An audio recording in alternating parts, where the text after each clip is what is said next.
Hi! So I'll be doing an unboxing of this Gilsang ceramic. So last June, I attended the BTS Festa, and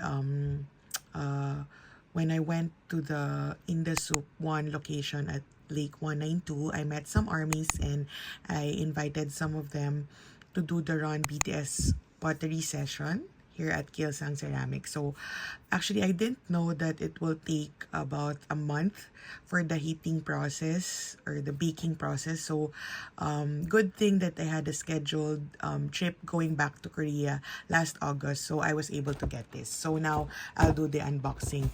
I had the permission from Miri and Diana. Thanks so much. Because I'll be sending the ceramic to Miri in Germany. She lives in Germany, so I have to check which ones they did. No, so, okay, without further ado, let's do the unboxing. Okay, I'd also like to thank our pottery teacher, Sangsenim, Mr. Ha, Tehun, and our English translator that day was Miss Yo Yuli.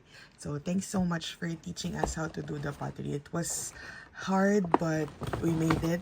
So anyway, so let's do the unboxing. So the first one, wait.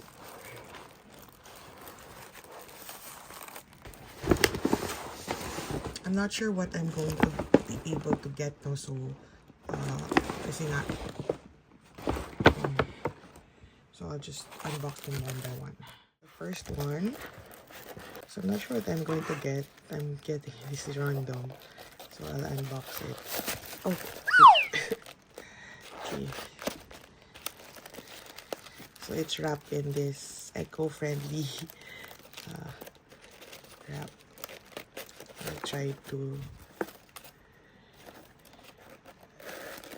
hopefully be able to put it back beautifully also for Miri and Diana. So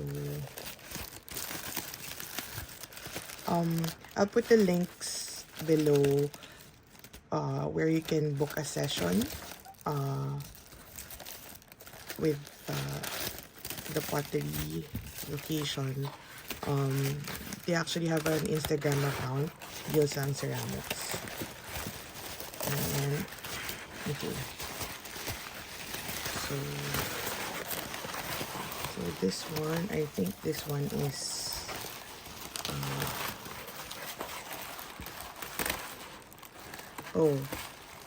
this one is Diana's.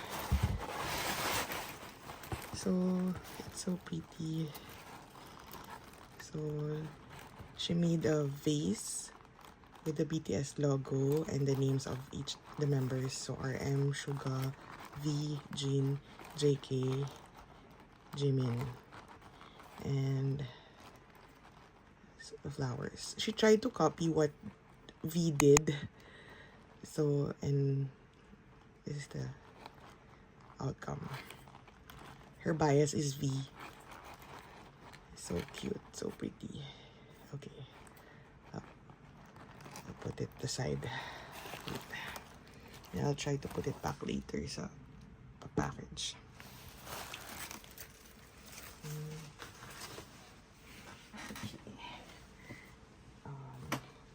And then the next one. So this one. Okay.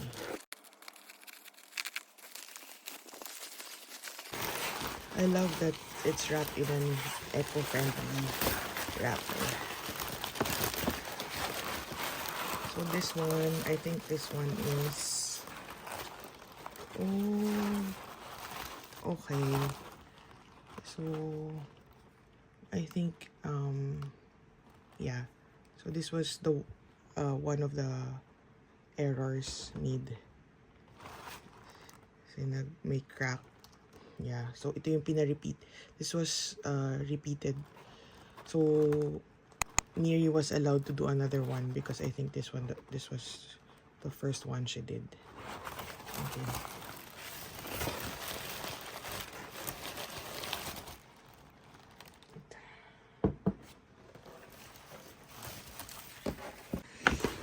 And then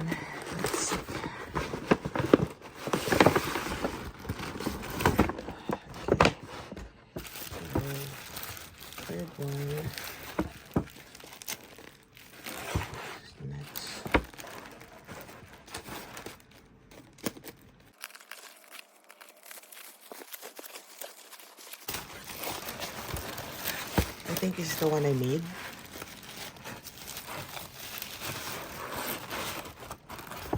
Yeah, this is the one I made.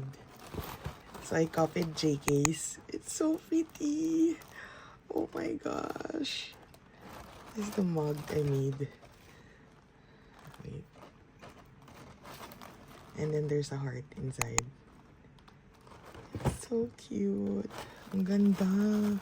Ang ganda ng quality ng ceramics. I mean, hindi maganda yung gawa ko.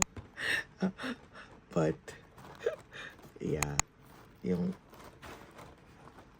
ang ganda niya.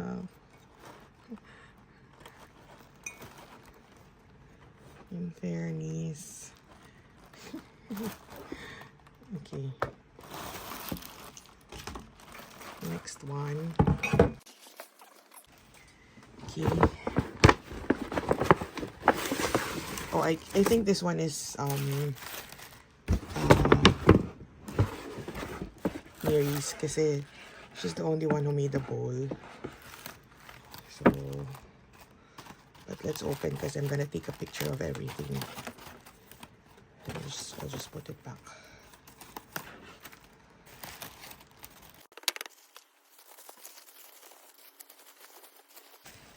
Oh my gosh, it's so pretty. Mary, look. It's so pretty. So it's a bowl. And then she put a butterfly ba yan? And then hearts. Cute. And then the bias is RM. Yeah. This is how the bowl looks like. There you go. And then, okay. Next. Mukhang mug na. This looks like another mug. So let's see. I actually made 2 mugs. I wanted to do the like yung parang teapot that JK made, but I was not able to really copy it. So I ended up like making 2 mugs, but I'm not sure if this is the one or this is probably the one you need kasi medyo malaki. It's a bit big. Oh, this is the one we made. This is the base also.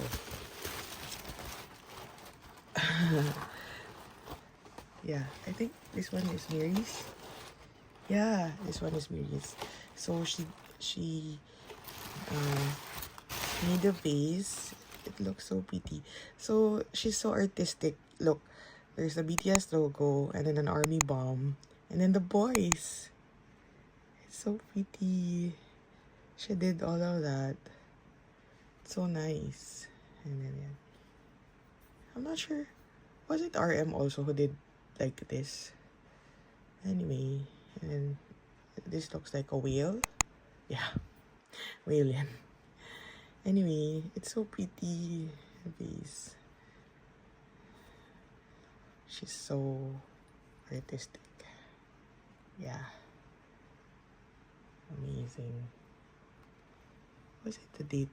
Oh, this was the date that we did the pottery, June 30. Can you check if the mug also has? Yeah, there's a batch. It's so nice. June 30. Okay. So this is the last one. There's another one. So I don't know what is this.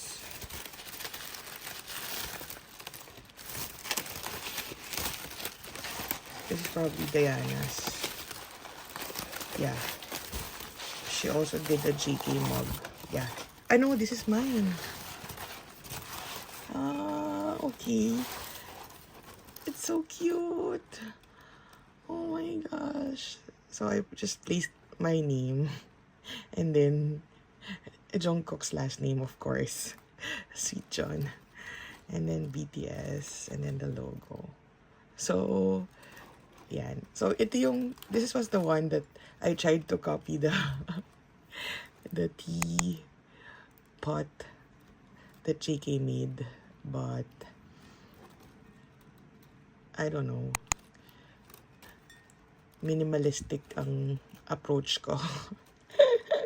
I'm not really that artistic, so, and I wanted to have it finished. It was so hard, actually.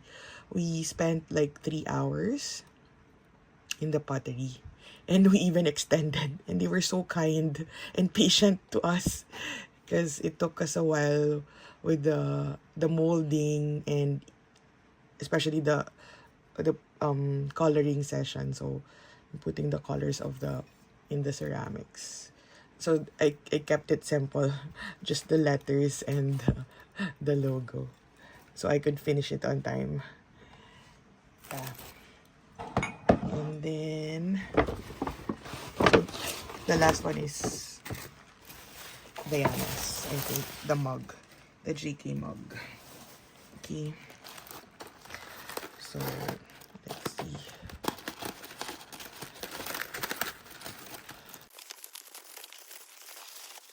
Okay, yeah, it's JK mug. Cute. She used the red color. Yeah, it's cute. Yeah, smaller. Mine was a lot bigger. Yeah, here, comparing it. So I used the orange one. Cute. Yeah, you put hearts inside. Same as what JK did. Twinning. Yay. So that's it. Thanks for watching. Wait, I'll put it all together so you can see. So that is it.